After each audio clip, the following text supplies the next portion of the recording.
It's the Sports Peninsula podcast. Coming up, we're reviewing the Detroit Red Wings 2023 NHL Draft class. The Red Wings were slated to pick at the 9th and 17th spots in round one and had a trio of consecutive picks in round two. There's a lot of fans that expressed negativity towards Steve Yzerman and his staff, with patience starting to wear thin in HockeyTown with the Yzerplan. We'll analyze the picks and any draft day moves, plus we'll take a proverbial step backwards to take a look at this rebuild to try and assess where the Wings are at this point. Now here is your Sports Peninsula team.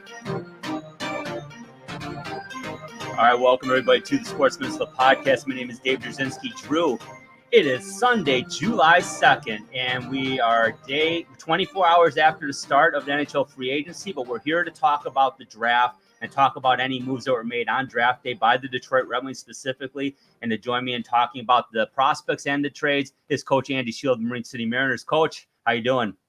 Drew, happy 4th of July week. As we're coming up, it kind of falls at a good time for a lot of folks. I hope people are able to take advantage of some vacation time and have a little bit of time next week to, of course, reflect on the independence of the United States of America, but also on themselves and their families and their friends, and some good times and some good weather. Yeah, it's one of those holidays where it's like, you don't have to feel guilty about anything necessarily. You can just have fun with the family and enjoy yourselves, and just enjoy that we're very blessed to live in this country and to have the people around us that we do. So, and we still do. So that's great. Yeah, it's awesome holiday. Love it. Summer holiday. Yeah, it's nice. It's good weather. You can be outside. You really are probably going to be. Mm-hmm. It's really one of the only holidays for sure. Not Halloween, because you're walking around trick-or-treating, but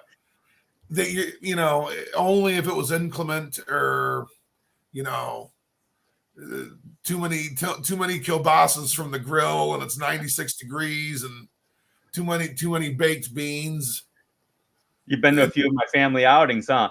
All right. You need to kick the feet up on an air-conditioned couch or something. Yes.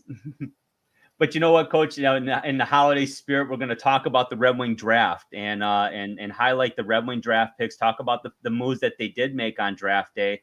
One thing I do want to talk about before we jump into it, though, and it kind of came to me this morning in prepping for this recording, and and we mentioned in the intro, a lot of folks are a little concerned, some borderline irrational about where the Wings are going, and we get it, because believe it or not, we're human beings, flesh and blood. We're Red Wing fans. We're Red Wing fans. We're Tiger fans. We're Detroit sports fans.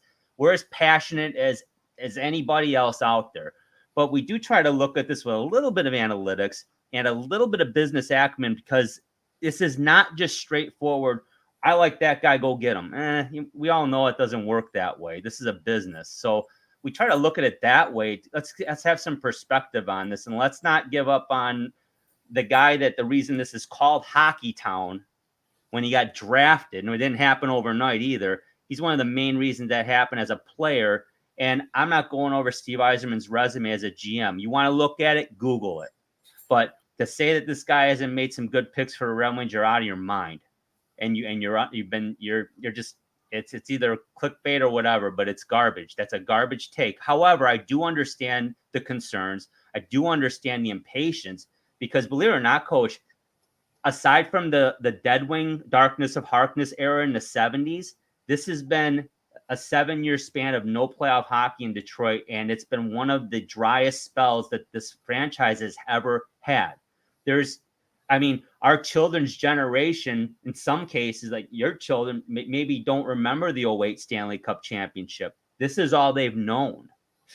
Ooh, yeah, I could see where folks start losing patience. And then they have the folks that are in their late 20s, early 30s that got a taste of the tail end of those HockeyTown days and saw the 2008 Cup. Now they're seeing this. Oh, they're not happy. We've had a little bit more of a perspective on this. We go back a little further, and we're going to do an episode on that too, kind of the psychology of a hockey fan or a football fan. Why is it generational? Is it just the area? What is it? And I think it's all the above. And it'll be an interesting conversation we'll have down the road. And we'll talk about free agency as well later this week. We're going to publish a show on that. But for now, we're focused on the draft. And that's what we want to talk about today. And Coach, there was a lot of there's always speculation. There's going to be moves made. There's always speculation. What's Yzerman going to do? Are we going to trade up? We're going to go get Mitchkov. Did it strike you as odd that not one NHL team traded up in the first round of this draft? I mean, ultimately, no. The talent to do that for was probably Mitchkov.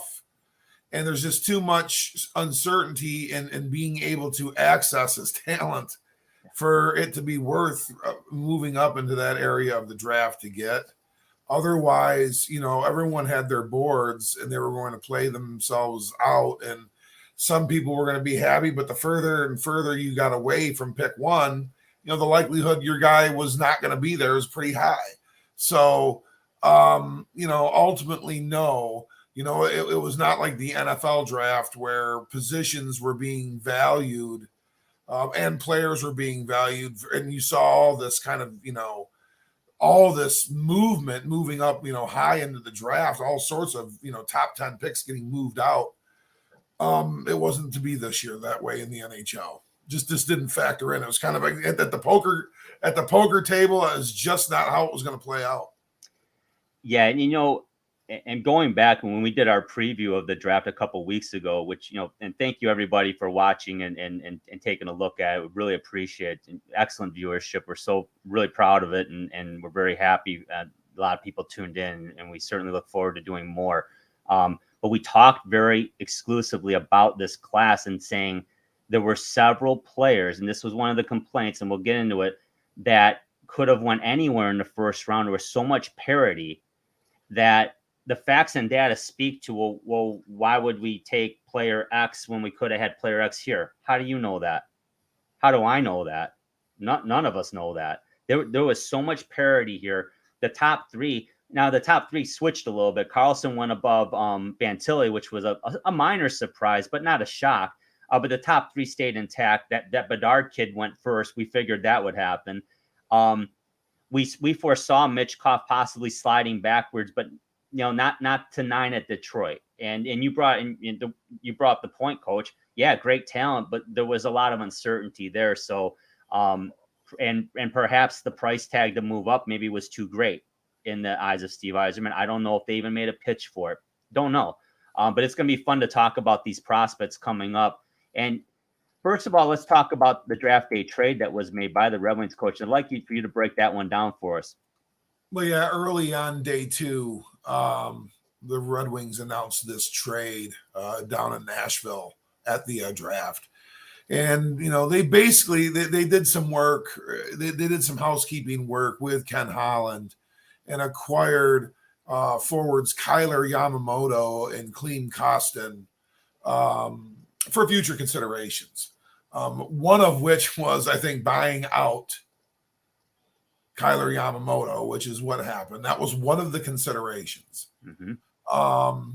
And then, I think now we will owe some compensation back because Klim Kostin, who was kind of holding Edmonton with some ransom, he was going to likely go back and sign with his first team in the KHL, which was Omsk.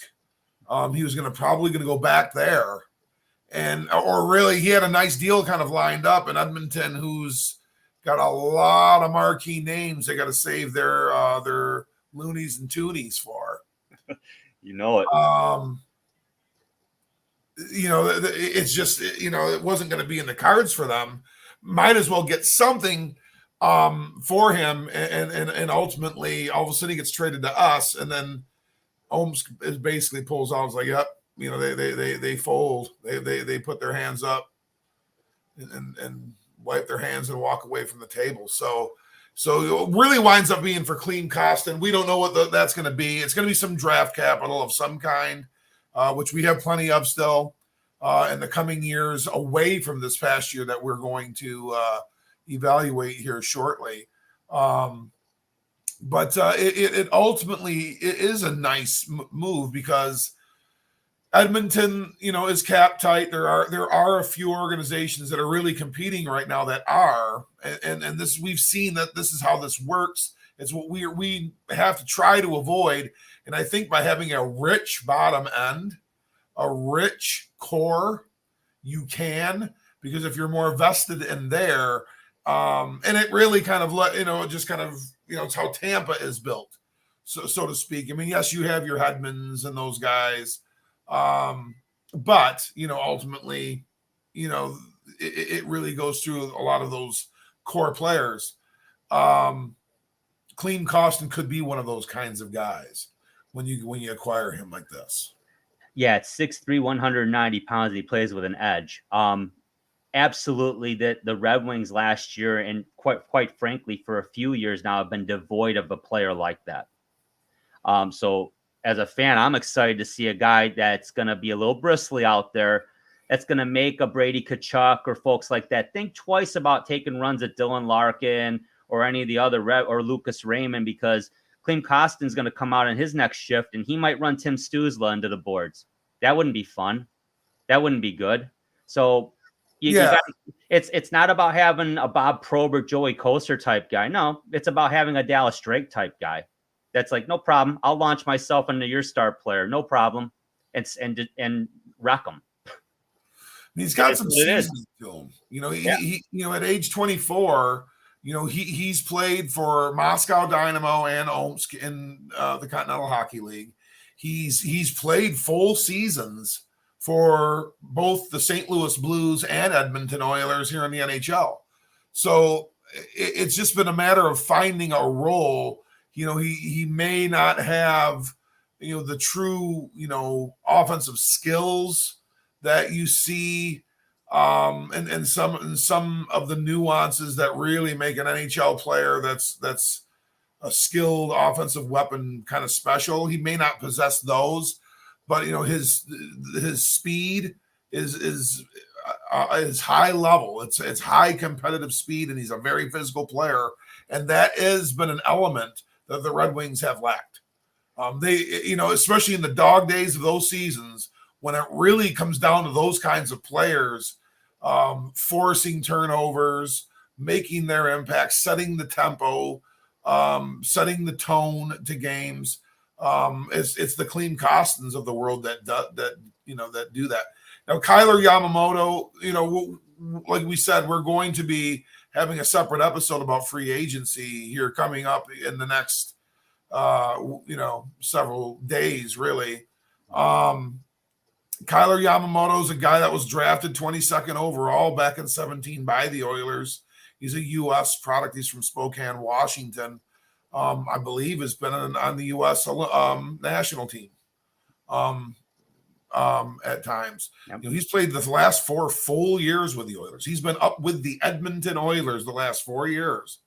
And he had 41 points in 2022. That's a little bit of a run.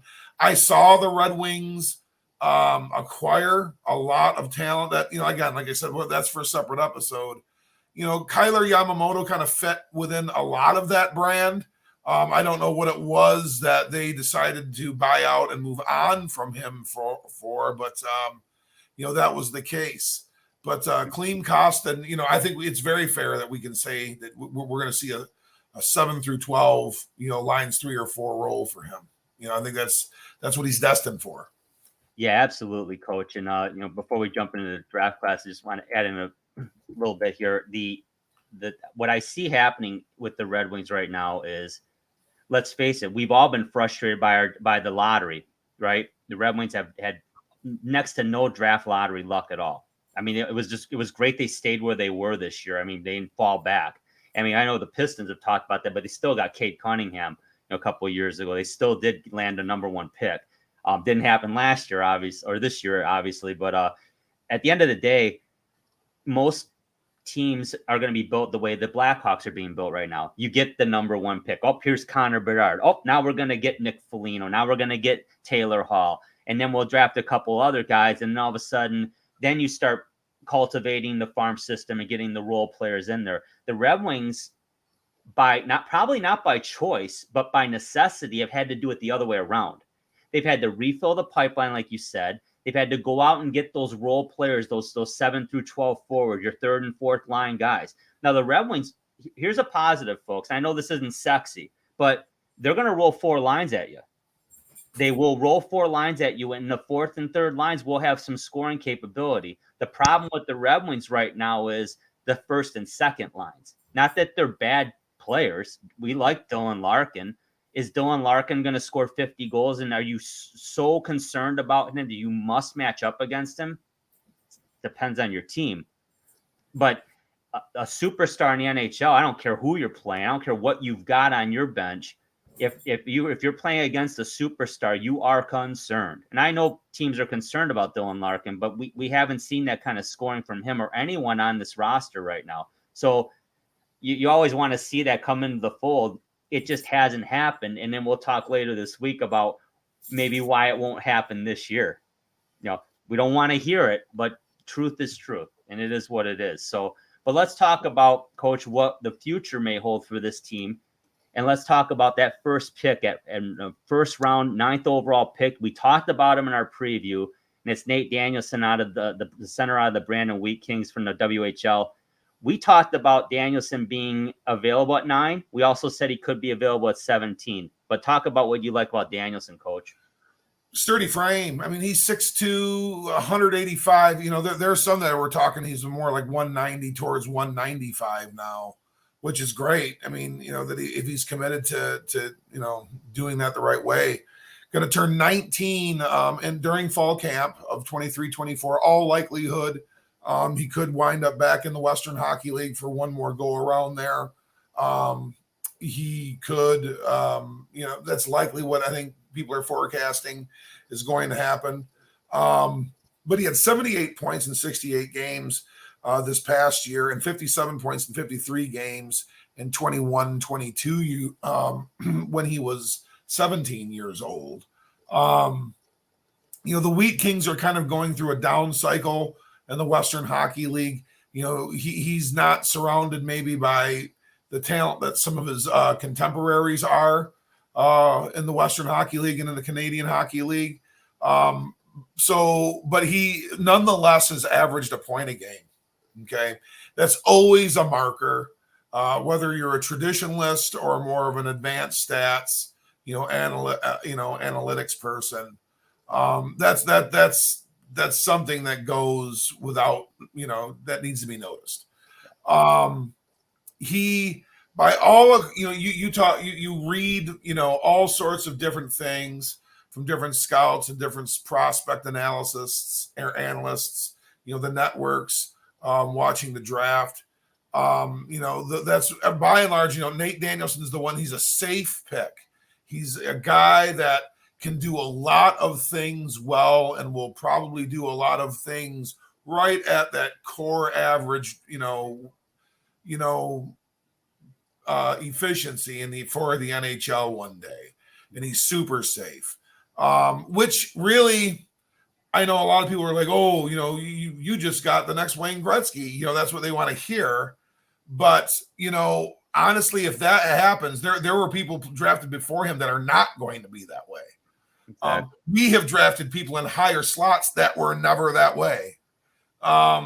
So that would be a great thing. But, let's take a little deeper look into that. No video, we're still working out those kinks. But, like I said, he's solid frame, plays real competitive, which is good. That means he has a little bit of a physical edge to him. He is going to be a willing checker. He will have his head on a swivel. He will feel tone and tempo and respond to it. Very precise with his shot, precision shot, accurate shot. Now that could, is something that, hey, you get a special goal here or there, you get cemented as a HockeyTown hero in these parts. Mm-hmm. He's a real good outlet on the attack, comfortable carrying the puck, good puck handler. He's excellent on faceoffs. Now there's more something for the analytics folk out there. That's something that's a little, that can factor into some of their statistical, algorithms and those kinds of things that are used, and that's also for traditionalists. We know how important that is to win those in your own zone and being able to vacate your own zone. He's very good off the puck, understands the game, has a very high hockey IQ. Again, there's some that say, he's a 50-point ceiling player. What you're going to get is what you're going to see really quick with Nate Danielson. When he comes up, he's probably going to be in that 40, 50-point range, and he never quite will leave. Well, if that is really his floor, then that's being kind of set out there, we'll take it, because Nate Danielson certainly sounds like a player that can factor in for the Detroit Red Wings down the road.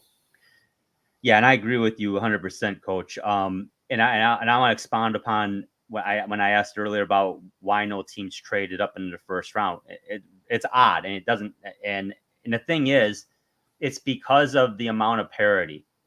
And I encourage, we look, of course, we want to see what Craig Button thinks. We want to see what Bob McKenzie thinks. We want to hear what Frank Saravelli thinks. We those guys are awesome, but I'm certain would admit they don't necessarily know where these guys are going to go. They certainly can't say with any conviction, oh yeah, this is going to be an 80-point guy. Well, maybe Connor Bedard you can.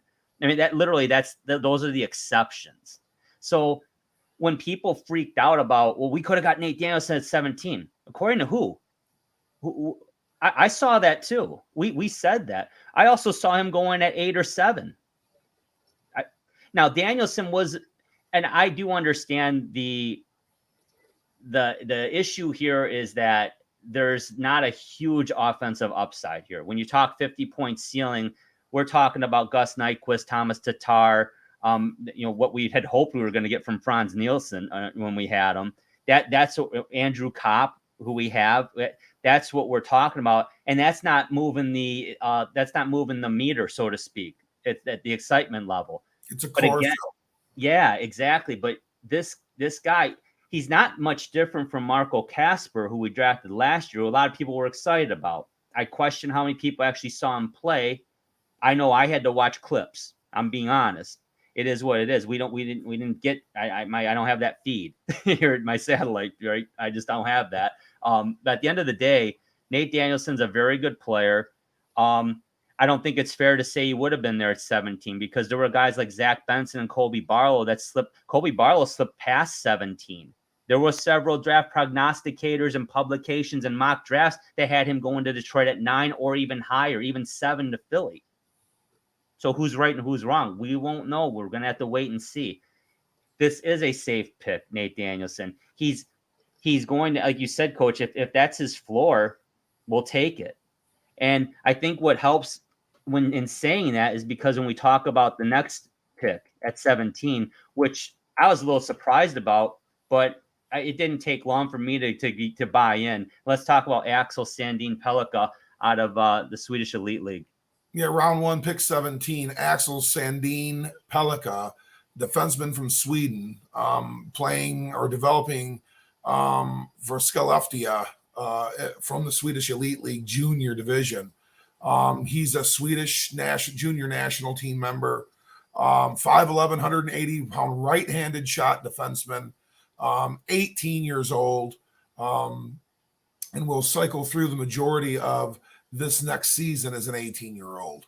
Had 27 points in 53 games in 21-22 for Skellefteå. He's regarded, and again, he's a tape player, tournament, film, and analyzed player by most of the North American prospectus. But, he's regarded as perhaps the most gifted puck mover in the class. Definitely the best offensive defenseman in the 2023 draft, and it's not even close.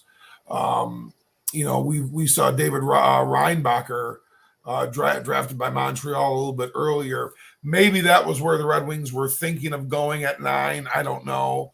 But Axel Sandhagen Pellikka has a higher offensive upside by most accounts than Reinbacher anyway. Very smart player. He's an outstanding passer. He's an outstanding he can attack creator and break creator. Excellent passer and getting things going there. Very quick, agile, and comfortable puck handler. He's a guy that's going to pinch and carry as a defenseman up into the zone. with confidence. And he really is who the Swedish national team is developing to be the quarterback of their power play for quite some time. And that goes well into Axel's, more formed years into his 20s and 30s. That's likely to be the quarterback of the Swedish national team in international play. He's an absolute elite skater. 5'11", 180 is going to come into question. Just how big can he get? And is he going to be too small to truly be a factor? His skills say otherwise.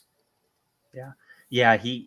Coach, you're right. And again, the size, somewhat of a concern. He definitely needs to work on his play in the back end defensive zone. Now he's got his offensive games on point. Like you said, his breakout passes are very, very smooth. They're accurate. He skates like nobody's business, which is exciting. I'll be honest, he wasn't on our radar when we previewed. Quite frankly, we didn't see the Wings going defense this early because of the depth of the forward class. But, as we all know, and again, I come back to this is part an analysis and also part of a rationalization for the fan base a little bit here. As a fan, again, we didn't know whom we thought we had heard of Moritz Seider, but we knew he wasn't being prognosticated in the top 10. So we questioned that pick. How does that work out? How did that work out so far? Pretty good. One Calder Trophy and Calder Trophy. Probably looking at a max contract or close to it next year. So Moritz Seider's been a pretty good pick. I'll be honest, I'm not going to call out anyone by name, but I'm going to say this. I heard it distinctly by one of the local radio broadcasters, compared the reach, quote unquote, to Moritz Seider to Bob Quinn reaching for Jelani Tavai in round 2 when he was drafted, when he was being prognosticated as a late 6th, maybe 7th round pick, in some cases UDFA.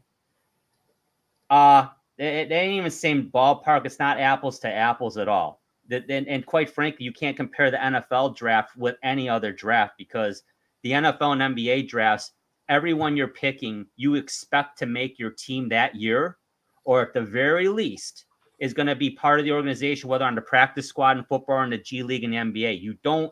You're not saying, well, maybe in 3 years we'll see what this guy's going to do. No, it's like right now. And that's just the way those sports are. Hockey and baseball, very different. Hockey's a little more of a hybrid. Some of these guys, a few we might see this year, like a handful, maybe. Connor Bedard, one. But for the most part, it's going to be a 1 to 3 year shelf life to see how they develop. Baseball's even longer. I mean, you will rarely ever see a player come right out of the draft into Major League Baseball. It just doesn't happen very often. They're not ready. Different sports. So what I would say is, like, let's not start going off and calling for Steve Yzerman's head, because I think I'm the smartest guy in the room and the greatest sports fan this side of the millennium, and I didn't see him on my mock draft. Come on, guys. Let's Steve Yzerman's draft record, and you can look at it. Don't take my word for it. Just look at it. Google it, for God's sake, and you will see he's had a lot of success at Tampa, with Detroit, also on that 2010 Canadian national team in the Olympics that won the gold medal in Vancouver. There was a lot of pressure. Yzerman cut Mike Green, who we should remember, he played for Detroit. He was leading the NHL in defenseman scoring. A Canadian. He did not make the team. A rookie named Drew Doughty did. Yzerman made that call. We know who Drew Doughty is. He's a pretty good hockey player. They got the gold. It worked out. The guy knows talent. I get it. We're impatient. We're going through a real rough stretch here. But he did not inherit a made-to-win program here. He did not inherit a roster that was tailor-made to go to greatness right away. It didn't happen. And we'll talk about that more in the free agency broadcast. But again, let's trust this pick of Axel Sandhagen Pellikka. He has been nearly universally lauded as an A-, A+ pick. Great value there. The Danielson pick was anywhere from a C to a B+, I've seen, Coach. So not panned, but, didn't wow anybody. It didn't wow anybody. Nate Danielson, that's not the kind of guy he is. Now, this kid, he can play.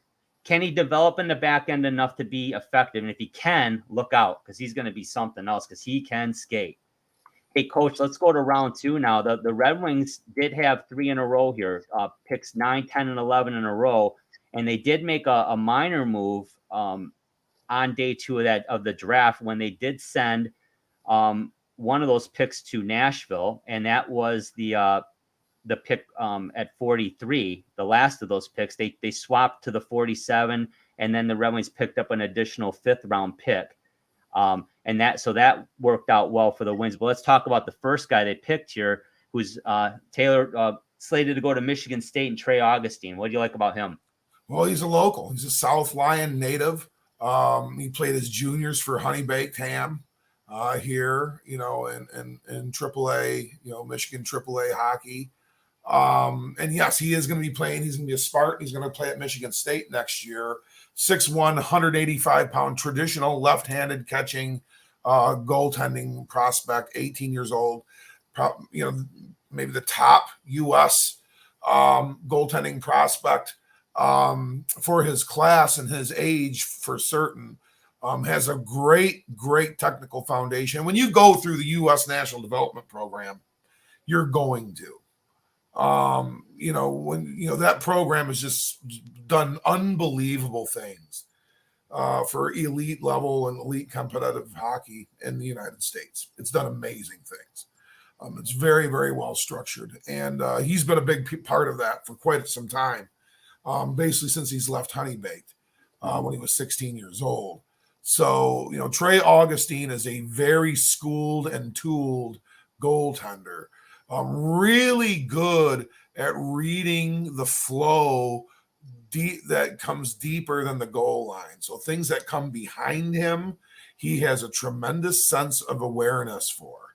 And he just has a very mature and good net awareness to begin with. He knows where the corners are. He knows what angle his back is to. He knows where he is in proximity to that net when he comes and extends away from the crease. So Trey Augustine's really interesting. The organization's void. It's void of goaltender talent. When you have your lines so snarled with bad money and really, some, missed talent, some things, may get a little run kind of into the ground. The Red Wing goaltender situation probably is the closest thing that we have to that. We've always salvaged it at the organizational level or at the NHL level of the organization. But beneath that, it's really not been addressed in quite some time the way it should. And this is doing so, in addition to Sebastian Cossa. This is a real nice player ad and somebody that gives them some competition there for Sebastian Cossa, some guy that they could look into the future, because you need to have multiple good goaltenders in your organization and in your depth. Trey Augustine's an exciting player to be to have wearing the winged wheel. It's just not going to happen for quite some time, and Trey Augustine's probably quite a ways away from showing that net awareness inside Little Caesars Arena. Yeah, so we'll be focused on Munn Arena for the next few years and taking a look at Little Caesars when they play the Michigan. There you go, the dual and the D. We'll see them there. Yep, absolutely. Yeah, but a nice pick. And you're right, Coach. I mean, Husso's there, and he signed for a couple years. Don't know. I mean, we have an idea who the backup might be now, but at the end of the day, come draft day, there really wasn't a backup. And then you have Cossa, who you do not want at the NHL level this year. He needs to be in Grand Rapids and needs to play a full season there. He had a rough first half in Toledo, had an outstanding second half, and then an outstanding playoff, as we expected. And this guy's dominated every level he's been at. Expect him to do the same in the AHL and be ready possibly in the 24-25 season. But the pipeline is bare. They had to go out and get Marcus Hellberg last year when Husso got hurt because Ned lost his game. they should have been able to pluck someone up from GR or Toledo right away. Now they could have with Kosa, but that would have been a mistake. And no need to rush him. But there was just no other guy there that they felt comfortable with.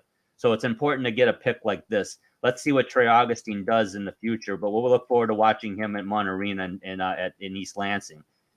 Let's talk about Andrew Gibson with the next pick here out of the Sioux, the OHL.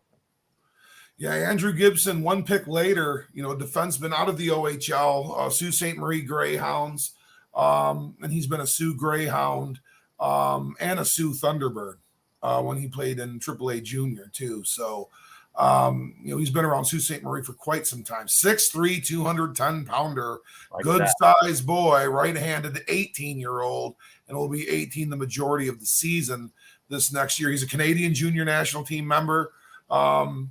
Which is standout. He's somebody that they have in their defense pairings and in their defense system in the national development team in Canada. So Andrew Gibson's a very esteemed player coming into this draft. Very zone responsible and plays with great mobility. He's your defenseman's defenseman. He plays in his own end. That is where he is most comfortable. That's where we want him to be the most comfortable.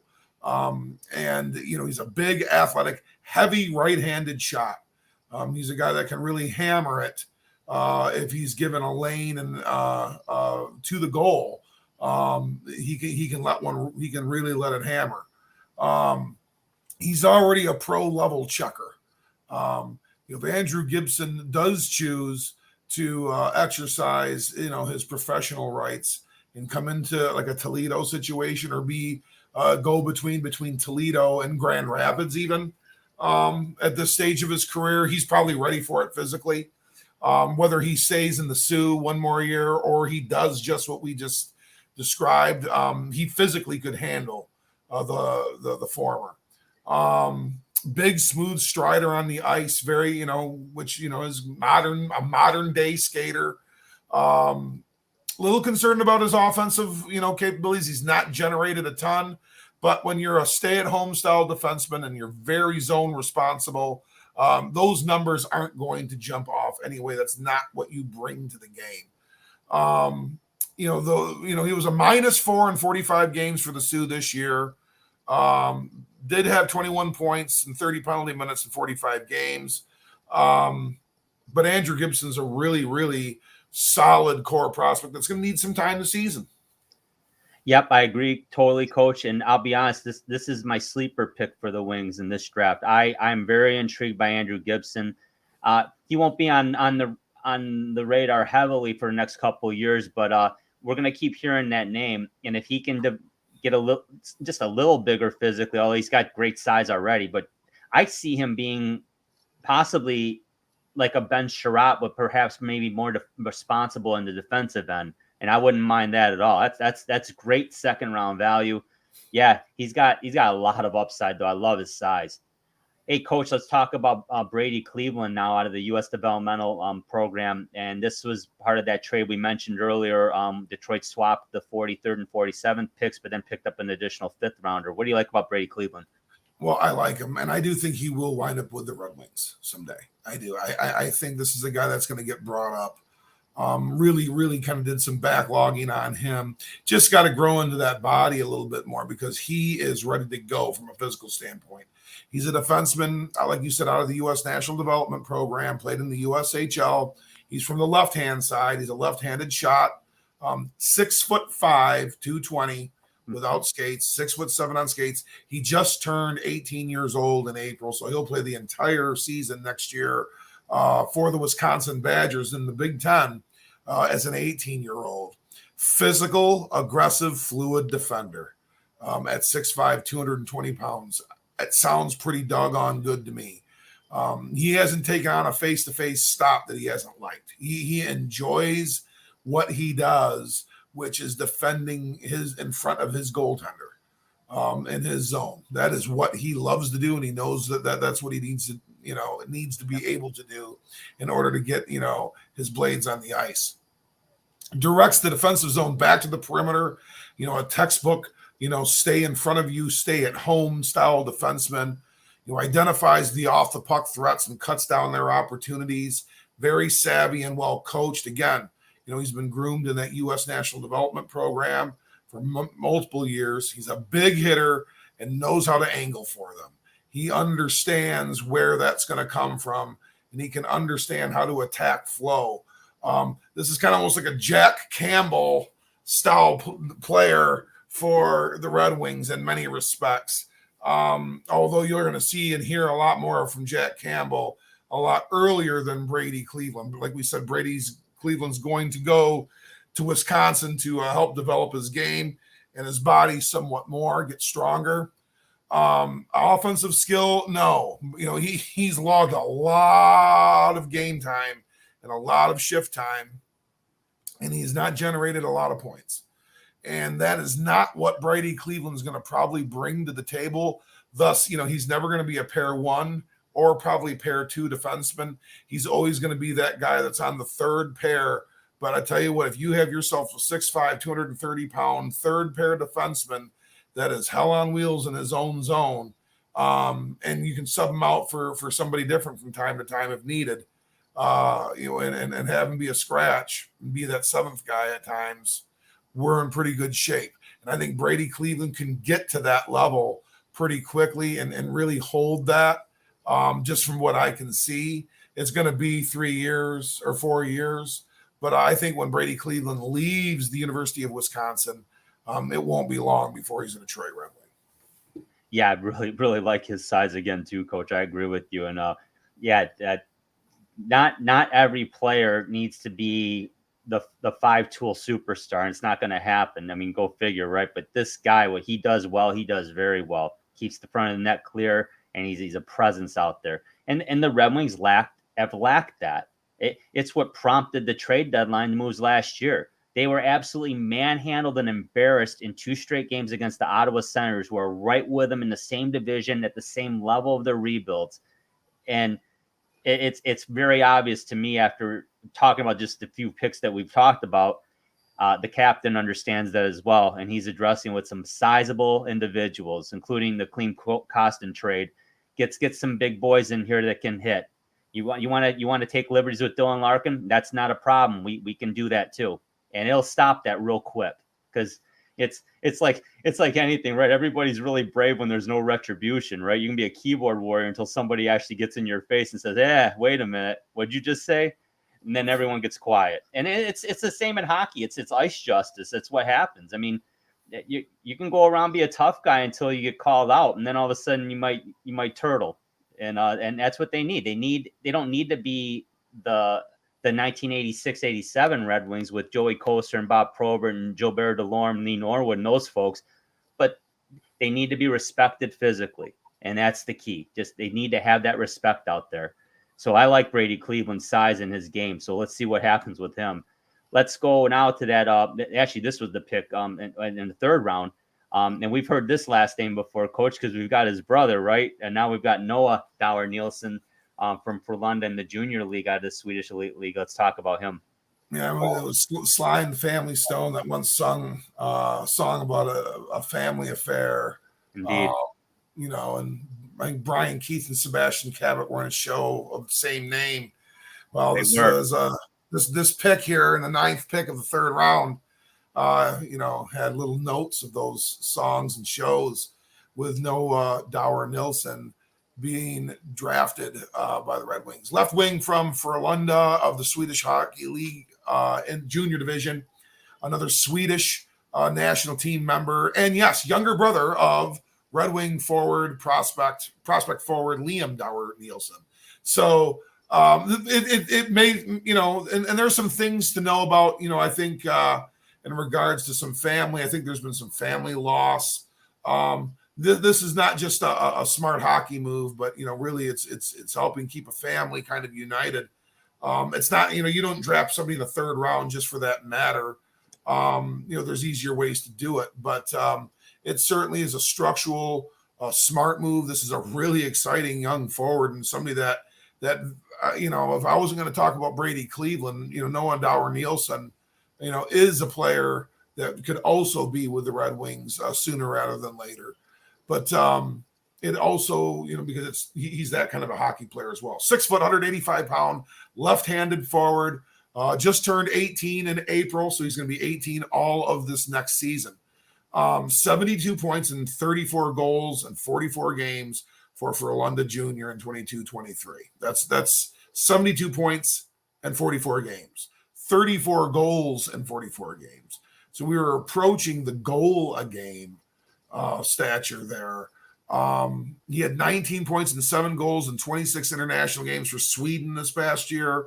He's a natural playmaker that has great offensive sense. He's an active forechecker and an offensive catalyst. Just needs to get stronger. He's somebody that needs, a couple of years of development, physically. And Noah Danielson, we're going to see where his ceiling really fits once he becomes a pro hockey player on the North American side of things. But real intriguing young prospect. Glad we have him because he and his brother are both guys that could wind up here. Yeah, absolutely, Coach. And I couldn't agree more. And as you were talking, again, this shows you what a crapshoot the draft is. But I'm going to mention a couple names: Amadeus Lombardi and Carter Mazur. Why do I mention them? Well, they have shots at making this team, and Red Wing fans have heard their names, and they're like, "Yeah, we're excited about Carter Mazur, and yeah, we're seeing Lombardi being interviewed on TV, so he must be good too." They are pretty good. These guys were not first-round picks. Mm-hmm. No, Carter Mazur, I believe, was 3rd round, and Lombardi, I believe, was either late 3rd or early 4th round. And yet here we are. We're going to be talking about them maybe making this team. So keep an eye on those guys. But again, that's why these draft picks are important. And again, that's why it's also it's so difficult to gauge. But the one thing the Red Wings have done well for years, and even though everyone else was late to the party on it and caught up with them, they still have a tremendous scouting presence in Europe. And everyone said, well, Red Wings love their Europeans. Well, I'll give you 4 reasons why they do. Their banners hanging in the LCA right now. I mean, those are Stanley Cup championship teams. They weren't all obviously heavily Euro. They were heavily Euro, but they were a mix. So you had good, Steve Yzerman last I check's Canadian. The guys like that. I mean, we the Red Wings were able to pool talent from all around the world, and they were ahead of the curve on it. So again, a pick like this could bear a lot of fruit. Might not. I don't know, but it could. And that's why he's someone to be excited about in Noah Danielson. Now we'll go to the next prospect here, Coach, and it's Larry Keenan. And this was an interesting pick out of Culver Military Prep in Indiana. Let's talk about Larry Keenan. Yeah, the Red Wings took a couple of like national circuit U.S. High school players. And Larry Keenan was the first of which they did. So with the 21st pick of the 4th round, out of the Culver Military Preparatory Academy in Indiana, in Culver, Indiana. 6'3", 385-pound left-handed shot defenseman. He's 18 years old. He's got a nice frame to him, and he's kind of got a scheduled future already. He's going to play this next season in the BCHL, and I want to say he is going to then attend the University of Massachusetts in Amherst, not Lowell, in Amherst in 24-25. So he's kind of spoken for the next couple of years. He had 37 points, 34 penalty minutes, and 49 games for Culver in 22-23. Showed to be a tremendous skater and have tremendous skating skill and ability at the level in which he played, which again was not just, it wasn't like Indiana High School Athletic Association hockey, although they may have been members of that organization.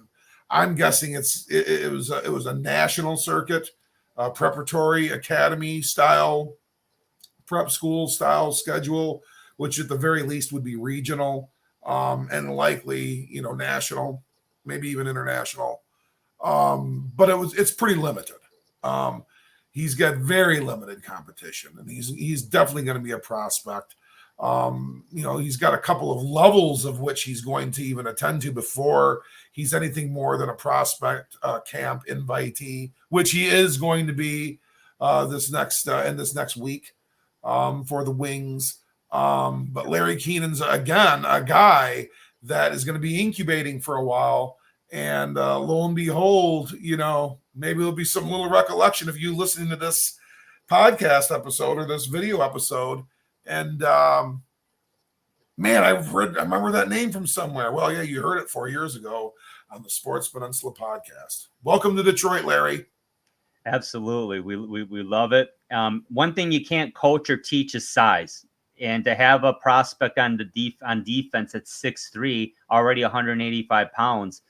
Yeah, I mean, you likely say, well, by age 21, he's likely 6'3", probably about 205, 210, maybe, who knows, maybe more. But that's great size. That's very good size. And you just never know. You develop them, you coach them up, and you trust the process, and you trust the scouts. I trust Chris Draper and his scouting crew. They have an eye for talent. Let's see what happens out of this. So Larry Keenan, yes, definitely welcome to Detroit. Let's talk about Jack Phelan now out of the USHL, Sioux Falls Stampede. Let's talk about Jack. Jack Phelan, another defenseman, Drew. We've talked about a lot of defensemen thus far. Sioux Falls Stampede of the U.S. Hockey League. 6'2", 185 pounds. That's a frame size. Red Wings are definitely getting bigger. We've seen a lot of 6'2", 185 pound in this draft and in prior drafts. That's becoming kind of the prototype size of frame of a Detroit Red Wing, which was far cry from the 5'11", 6 foot, 185 or 170 pound days. He's already 19 years old, and he's set to play in Wisconsin in 24-25. So he is planning on returning to Sioux Falls for 23-24, and then will play for Wisconsin in the 24-25 season and school year. Was a -10 in 59 games in 22-23. So statistically, at least that traditional statistic is not, something that, is going to be a very attractive thing for Jack Phelan.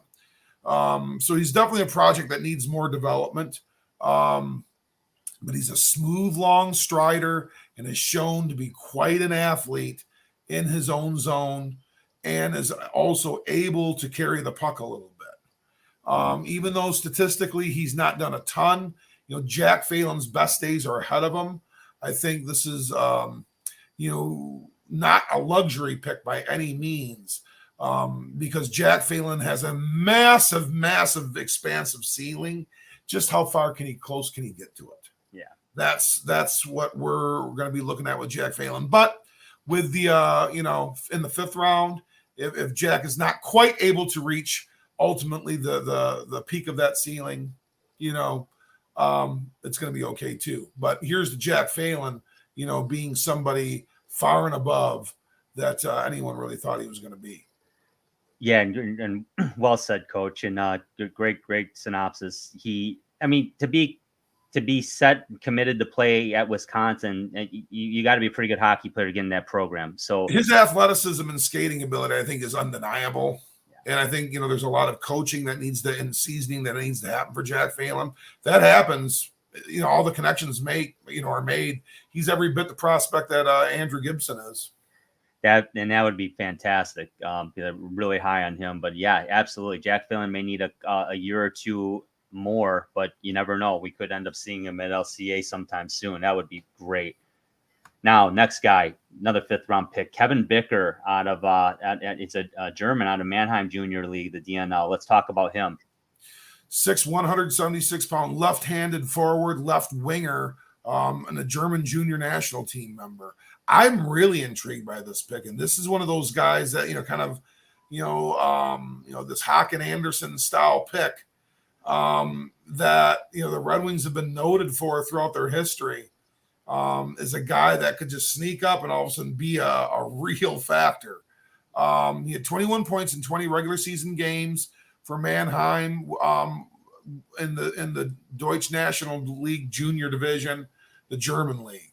He had 16 points and 37 penalty minutes in the 23 playoffs, which Steve Yzerman attended personally.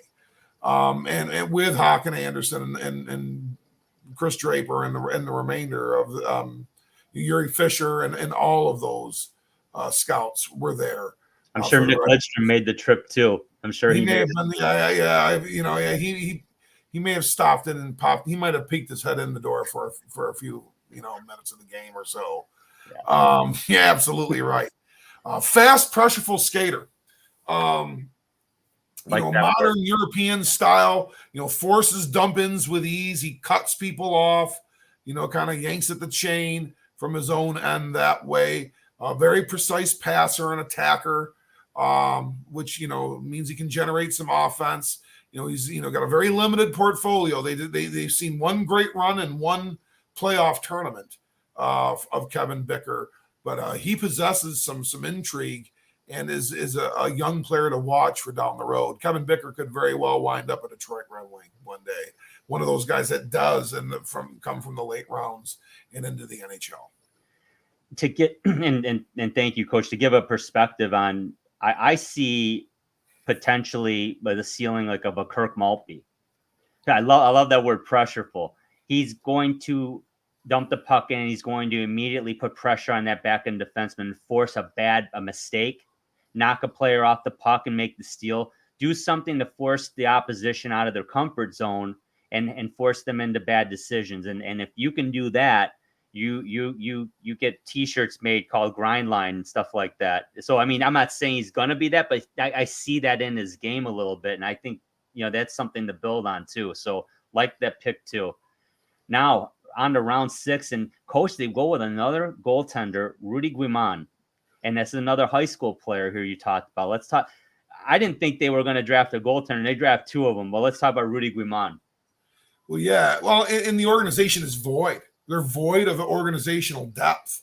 And Rudy Guimonda doesn't answer a Toledo Walleye or a Grand Rapids Griffin or Detroit Red Wing goaltending slot, even. Not at all. They just organizational depth we are that void of. But Rudy Guimonda, real intriguing prospect out of the Taft School in Connecticut. And again, another regional, national high school player. 6'4", 180 pounder. So he is a big, long, rangy kid. Left-handed catching goaltender, a traditional left-handed catcher. Just turned 18 years old. Just turned 18 years old in May. And he's set to play in Cedar Rapids in the USHL this next season. So he's making a little bit of a shift there. He's going to definitely see some more talent coming at him in the USHL.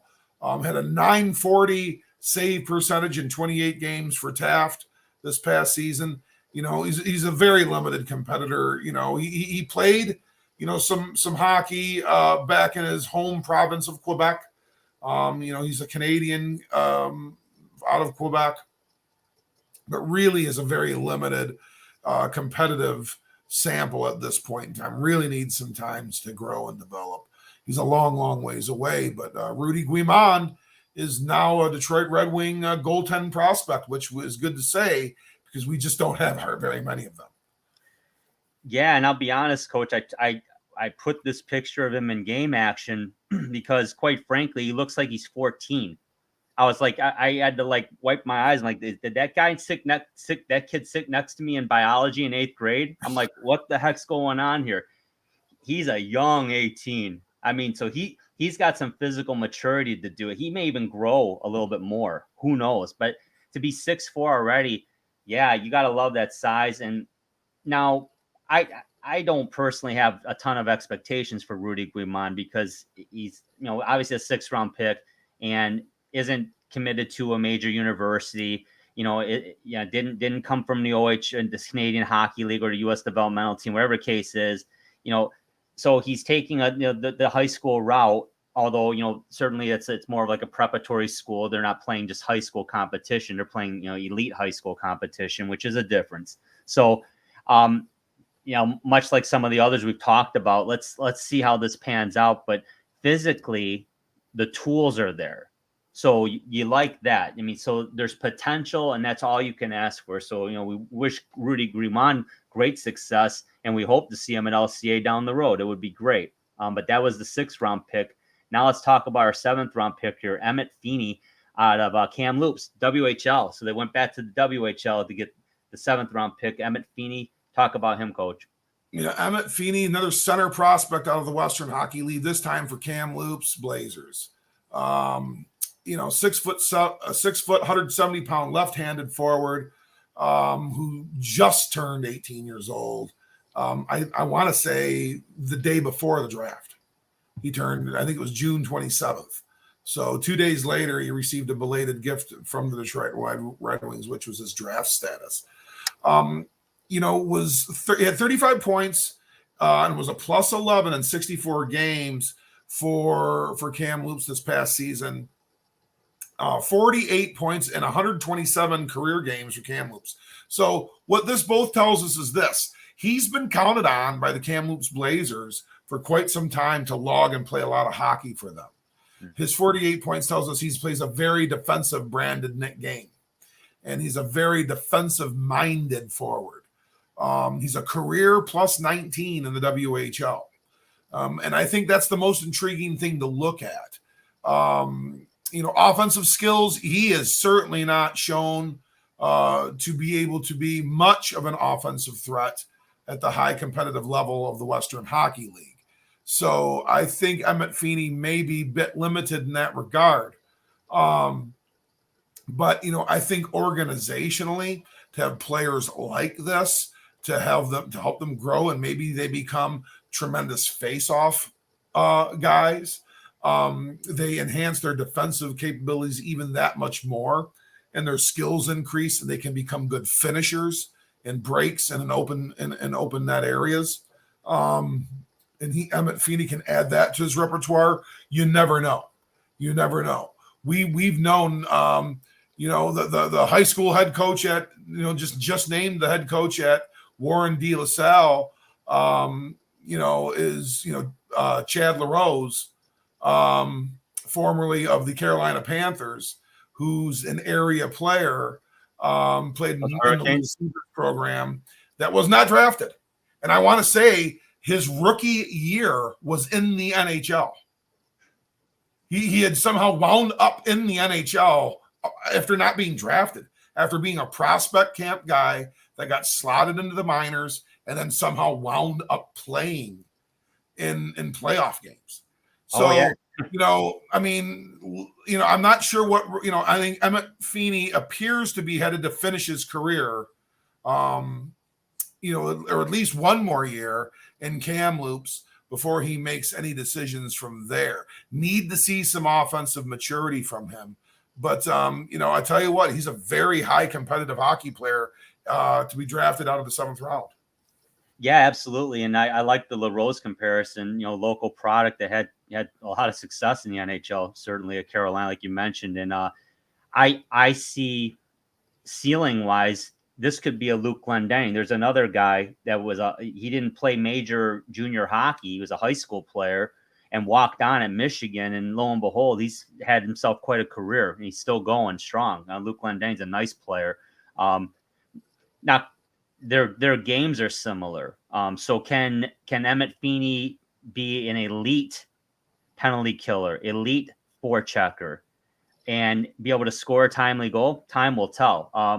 But that skill set's there. So if he can get that, Emmett Feeney shouldn't be, and apparently, and like you said, Coach, that's not been the focus for him. It's about logging those tough minutes, taking on the opposition's top forward, killing penalties. If he can do that, there's always a place for a guy like that in the NHL, especially on the Red Wings. So good luck to him as well. Just to wrap this up, Coach, again, it's a process. Everything's a process, right? In the NHL, you've got the draft, and then you've got free agency, and then you got camp. Most leagues operate like this. We're talking hockey. So just talking draft, Coach, did the Red Wings get markedly better or just a little better in your view?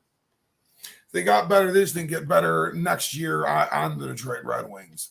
And really, they probably didn't get better next year on the Grand Rapids Griffins or Toledo Walleye either. It's really a depth and development phase out of this draft. So yeah, it was real easy fodder for some broadcast media members and a lot of Red Wings fans who have grown impatient, and understandably so. I mean, this has been very, very slow. And obviously there has been some things that haven't quite maybe, panned exactly how we would have hoped in regards to some prospect development. We've seen, Tyler Bertuzzi come and go. Jakub Vrana didn't work. And among some others that we're cycling through still again with, and we are really developing our bottom end, our farm and prospects, our two-way players, our third and fourth line guys, some specialty guys. And then we are hoping that, we've solidified future, top 2 pairing defensemen and top 6 forwards and starting goaltenders as well. So it's just not there yet. So, I mean, there's some discontent and some patience, some impatience starting to develop there. And that can be understandable. But when you've had your line snarled so long in the water, in regards to bad money, you've been so limited being able to do anything, been so constricted. This is the route to go. But Red Wings have shown improvement. And we're going to be talking about an episode in a couple of days here that I think we can definitely relate more to the 23-24 season for the Detroit Red Wings with some of those player acquisitions. Yep. Couldn't have said it better, Coach. Just to wrap this up, good draft. Not super sexy. They didn't trade up to get Mitchkov. They didn't trade up to get Bedard, which was never going to happen. But, none of that happened. So I agree with you. I get the trepidation. I don't get irrationality. I don't get calling for Yzerman's head. Get out of here with that. That's stupid. I'm sorry. That's dumb. Show me some facts and data to show me that that's a legit take. And I will apologize publicly. You can't. Sorry. You just can't. The guy's Red Wings are improving. Yeah, I mean, and here's the thing. And I compared the Dead Wings era to this in terms of playoff utility.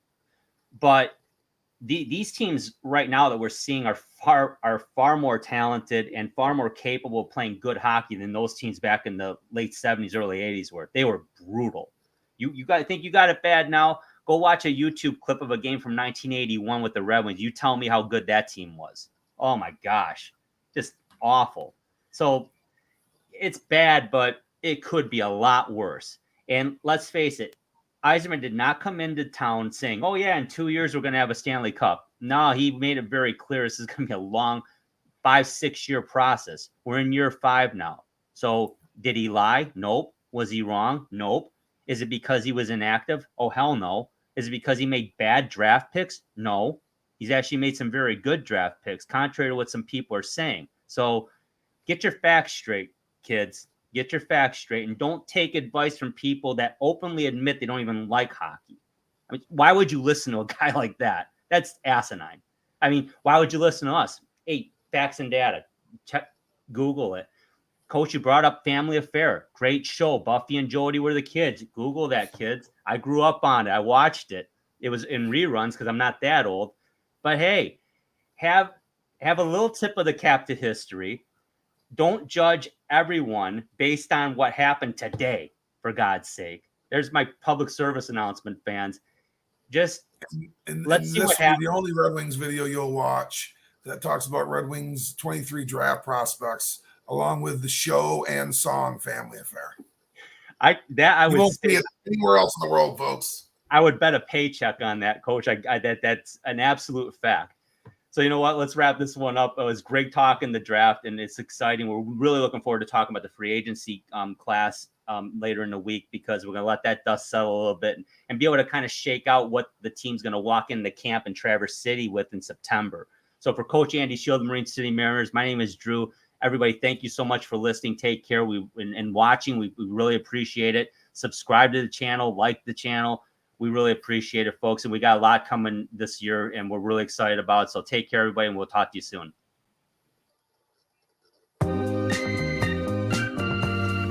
This has been the Sports Peninsula Podcast. To subscribe to the podcast, simply click the subscribe button on our YouTube channel's homepage and give us a like. You can also follow our audio podcast on multiple platforms, including Apple Podcast, Amazon Music, and Google Podcasts, just to name a few. Give us a follow on Twitter. Our handle is @SportsPPodcast to check out our latest releases. Thank you again for watching and listening. Remember, when you want to hear about sports in the great state of Michigan, there is only one Sports Peninsula Podcast.